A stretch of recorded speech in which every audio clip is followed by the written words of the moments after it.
হিন্দু মুসলিম খ্রিস্টান ভাই ভাই এ রাজ্যে বিজেপির কোনো জায়গা নেই। প্রায় 900টি জীবনদায়ী ওষুধের মূল্য বৃদ্ধির প্রতিবাদে শনিবার সন্ধ্যায় ভাতার বাজারে পথসভায় বক্তব্য রাখতে গিয়ে কথা বলেন বিধায়ক মানগোবিন্দ অধিকারী। গোটা রাজ্যের সর্বভারতীয় তৃণমূল কংগ্রেসের নির্দেশে ওষুধের মূল্য বৃদ্ধির প্রতিবাদে মিছিল ও পথসভা করার নির্দেশ দেওয়া হয়েছে। সেই নির্দেশ মতো ভাতার ব্লক তৃণমূল কংগ্রেসের উদ্যোগে ভাতার বাজারে একটি মিছিল ও পথসভা করে তৃণমূল কংগ্রেস। উপস্থিত ছিলেন ভাতার বিধানসভার বিধায়ক মানগোবিন্দ অধিকারী, ব্লক তৃণমূল কংগ্রেসের সভাপতি বাসুদেব যশ, পঞ্চায়েত সমিতির পূর্ত কর্মাধ্যক্ষ শফিকুল ইসলাম সহ কয়েক হাজার তৃণমূল কংগ্রেসের কর্মী হাজির হয়েছিলেন এই মিছিলে।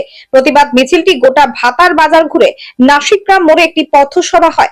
আর সেই পথসভায় বক্তব্য রাখতে গিয়ে বিধায়ক বলেন, হিন্দু মুসলিম খ্রিস্টান ভাই ভাই এ রাজ্যে বিজেপির কোনো জায়গা নেই।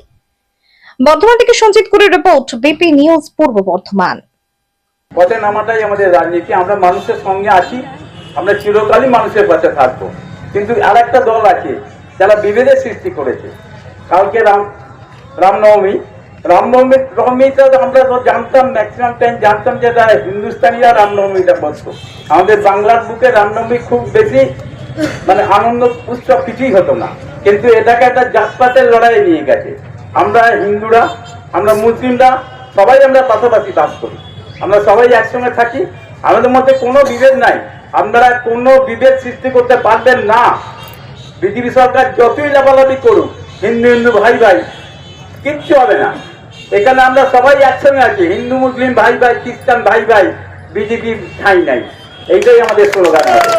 আপনারা সকলে কালকে রামনবমী উৎসব, আপনারা ভাতারে এখানে একটা উৎসব হবে, তারা ভালোভাবে পালন করুক। তাদের আমার অনুরোধ, যারা রামনবমী উৎসব পালন করবেন তারা নিজেরা যার নির্দেশ দিয়েছে হাইকোর্ট, সেই হাইকোর্টের নির্দেশ অনুযায়ী তারা রামনবমী উৎসব করে।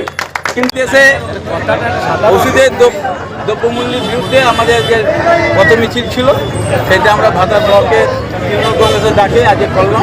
এখানে আমরা এখানে জমা হয়ে সেটা প্রতিবাদ করলাম। দীর্ঘদিন পর দেখা গেল যে দীর্ঘদিন পরে কেন এটা তোমাদের মনের ভুল। আমি তো প্রথমেই বলেছি, বেলুন তোমাদের চুপসে দিয়েছি, কেন আমি হচ্ছি মানব অধিকারী, এটা তোমাদের বোঝা দরকার ছিল। কিচ্ছু হয় না। আমি কি বলেছিলাম এর মিটিংয়েতে যে আমাদের স্বামী স্ত্রী ঝগড়া, তাই হয়ে গেছে। এটা যারা যেভাবে নেবে সেইভাবেই হবে। জল্পনার অবসান ঘটে গেল আজকে। জল্পনার অবসান কি জল্পনা শুরু, সেটা পরে কথা বলবো, সে কথাটা পরে বলবো। জল্পনার অবসান না শুরু, সেটা পরে কথা বলবো।